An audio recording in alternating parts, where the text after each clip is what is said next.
Hey guys, it's Jurgis. Hopefully you're doing well. Well, we're into the middle part of February, and I can see spring coming. The temps have definitely warmed up since I last spoke to you, and we had that Arctic blast coming through the Midwest. So right around the corner, here comes spring. So I'm excited, starting to work outside and get busy again after some rest, which was needed.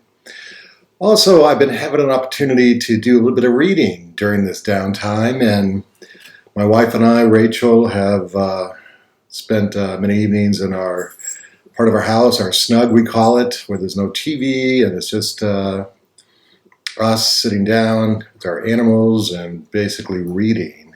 And so we've been reading a book that has been recommended to us by someone else who is important in our spiritual life, our spiritual father, Father Basil. And after reading this book, I think many of you know I've been contemplating sharing a reading that I think and I hope will be a blessing to you. And so it's basically a book called The Spiritual Life and How to Be Attuned to It by St.Theophan, the Recluse.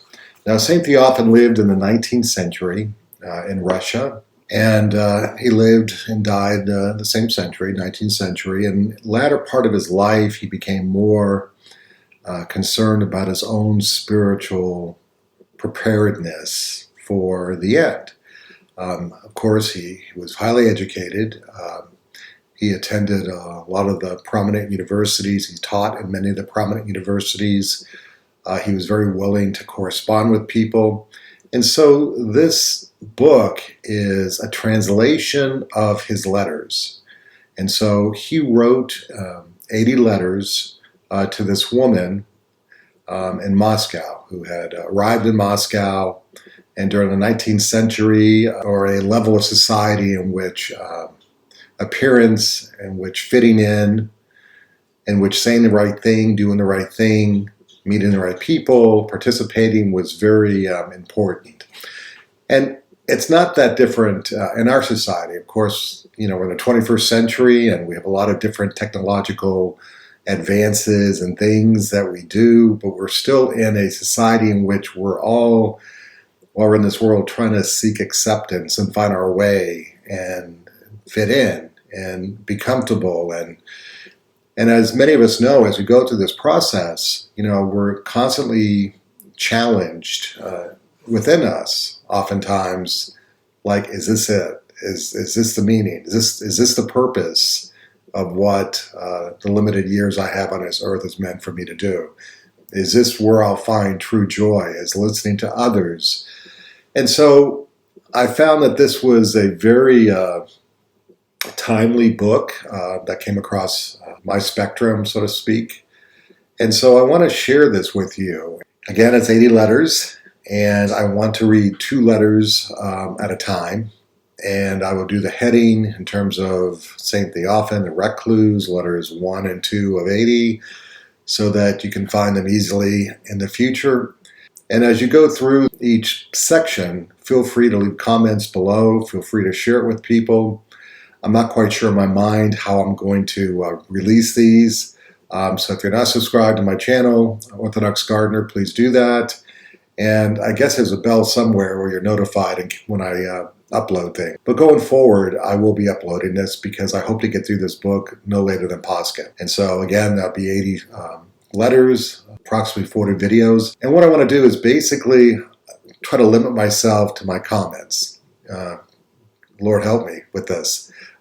Because I want, as you go through this, to pray over it, but also to not just listen to my perspective, but see how the Holy Spirit is impacting you and the decisions and the circumstances you find yourself in this life. And so at the end of this 40 sessions or 80 letters, again, put comments in the below on this video. And also, if you're interested in buying this book, I will say that obviously you can go, like most people, go to Amazon or wherever to find it. I will link 2 places, Holy Cross Monastery in West Virginia, their gift shop where you can find this book and maybe order it from them because they're meaningful to me in my life and with my family. and that's where my spiritual father is. But also, there is a convent in Kansas City called the Mother of God, Seeker of the Lost Convent. And there's one mother and three sisters, and they're trying to establish themselves and build up some reserves to maybe build themselves a monastic community somewhere in their Kansas City area. And so they're also started making prayer ropes, so if you're interested with that. So I'll put a link to them as well. So if you can't wait and you got some time to order it through one of those two monasteries, convents, I'd appreciate it.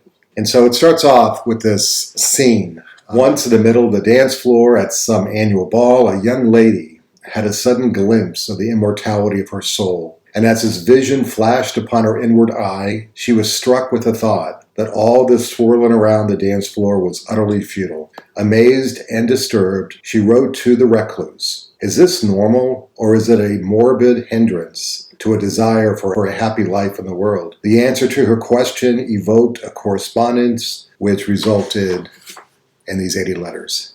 Letter 1. The subject of our correspondence, the spiritual life. Before your departure to Moscow, we agreed to carry on a correspondence concerning the things most needful to you. Of course, I expected you would let me know how you were doing and how you were getting settled. I have waited and waited, and am still waiting. How much time has passed, and I have yet to hear anything.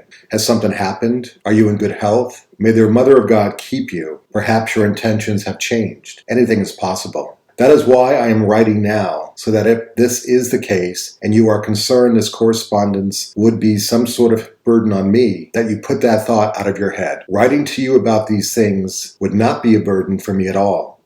On the contrary, it would bring me no small satisfaction and introduce some variety to my usual daily routine. Moreover, if it does not come about, then I would feel as if I had suffered a great loss. I will not try to explain how this could be, but I emphasize that it would be so. It would not be proper to give you advice here. Rather, I will make a request. Write. But you should not expect any great wisdom from me. Just a review of all that is truly worthwhile should furnish you with no small benefit. After it has revived your memory in this realm, and concentrated your attention on it, perhaps with fervor and with special energy. And just what is the good that is to be had from all this? For if we have problems in our lives, it is also not so much ill will of a bad heart, so much as it from a lack of ardor and zeal for what is worthwhile.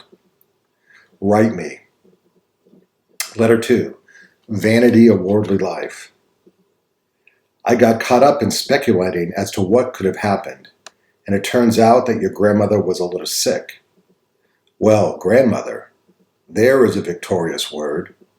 For grandchildren, there is no warmer place than at grandmother's. And for grandmother, there is no one dearer than good grandchildren. For this we must thank God. You should comfort your grandmother more often and listen attentively to what she says. Old women have a wisdom acquired through life's experiences and labors. Often they unknowingly express in simple words such wise lessons as you could never find in books, even if you searched entire libraries. Although you have given a very satisfactory explanation as to why you have not written for such a long time, it would be all the same proper to impose upon you a epitimia, which is like a small penance or corrective action so that she doesn't do it again.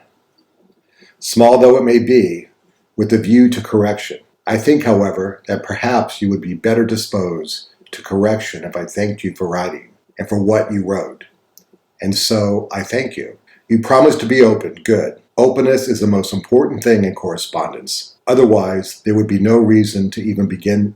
Always write straight from the shoulder. Write what is on your mind and take care to state fully the questions which are stirring in your head and begging for an answer. Only then may solutions be arrived at. Just as parched ground receives water. This is the simplest method of both acquiring and fixing in the mind concepts which elucidate subjects and matters which we consider it necessary to have a clear vision in our mind's eye.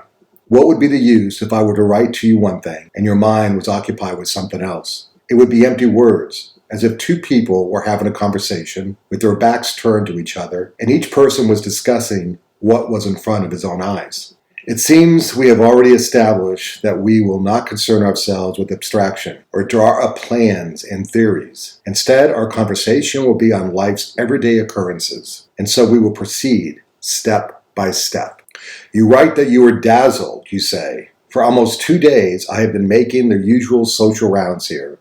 First, I went to the theater, then I went merrymaking, then I went to a party. What kind of crowd is this with the kind of things they talk about, the kinds of abstruse opinions they have about everything, the kind of manners they have? All this is barbarous to me, and I will never be able to collect my thoughts in this mob. This is the first time you have been exposed to this.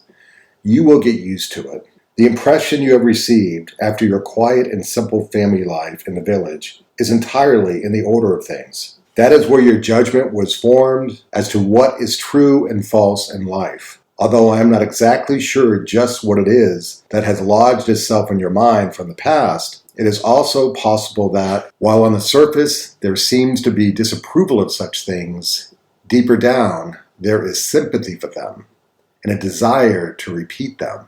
The life of which you have seen a small part is stupefying characteristics. Those who participate in it also see that everything is not what it seems. But all the same, they are drawn to it, like an opium addict who knows what is in store for him. He is like a madman who, in spite of everything, takes his drug, or perhaps for that very reason, he takes it. How are you doing? Are you still attracted to that place? Would you find it desirable to live your life in this way? I ask you to sketch me a little picture and be truthful. Well, that's the first 2 letters. I hope as we continue on, there'll be some thought-provoking taking place in all our lives as we endeavor on our pilgrimage. So until next time, we'll talk to you on Orthodox Gardener. Bye.